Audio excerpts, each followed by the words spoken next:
अस्सलामुअलैकुम, आप देख रहे हैं एम स्पोर्ट्स 2। सबसे पहले स्पोर्ट्स हेडलाइंस। बाबर आजम की इस्तकामत ने साबिक क्रिकेटर्स के दिल जीत लिए।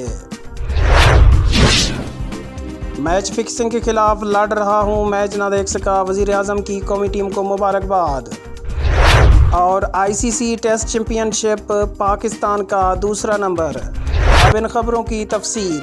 मुश्किल तरीन सूरत हाल में बाबर आजम की इस्तकामत ने साबिक क्रिकेटर्स के दिल जीत लिए।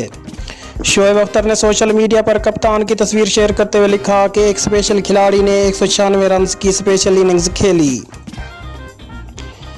मोहम्मद हफीज ने कहा कि टेस्ट में आखिर तक सनसनीखेजी बरकरार रही। दो स्पेशल क्रिकेटर्स ने स्पेशल परफॉर्मेंस से मैच ड्रॉ किया। लाहौर में नतीजे की तवक्को है।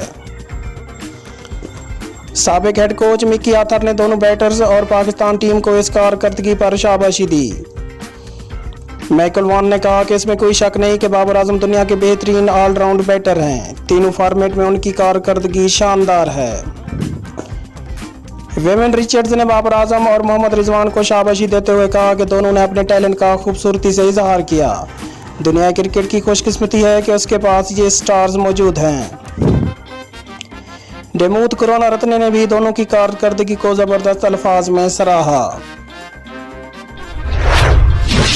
मैच फिक्सिंग के खिलाफ लड़ रहा हूं, मैच ना देख सका, वजीर आजम की कौमी टीम को मुबारकबाद।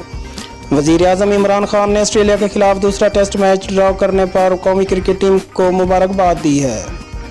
वजीर आजम ने कौमी क्रिकेट टीम के कप्तान बाबर आजम को मुबारकबाद देते हुए कहा कि बाबर आजम ने बेहतरीन खेल पेश किया और बेहतरीन फीडबैक की। रिजवान और अब्दुल्ला शफीक को भी मुबारकबाद देता हूं जिस तरह उन्होंने मुकाबला किया। अपने ट्वीट में वजीर आजम का कहना था कि बदकिस्मती से ये मैच नहीं देख सका। मैं मैच फिक्सिंग के खिलाफ एक और महज पर लड़ रहा हूं जहां मेरे खिलाड़ियों को भारी रकम के जरिए लालच दी जा रही है। और आईसीसी टेस्ट चैंपियनशिप पाकिस्तान का दूसरा number. ICC world test championship में पाकिस्तान की दूसरी पोजीशन बरकरार। टीम अब तक 3 मैचेस जीत चुकी, 2 ड्रा हुए जबकि एक में नाकामी का सामना करना पड़ा। 61.11 की औसत ने ग्रीन कैप्स को दूसरे नंबर पर पहुंचाया। ऑस्ट्रेलिया 71.42 की औसत से सरफहरिस्त है। जनूबी अफ्रीका 60 की औसत से तीसरे नंबर पर विराजमान है।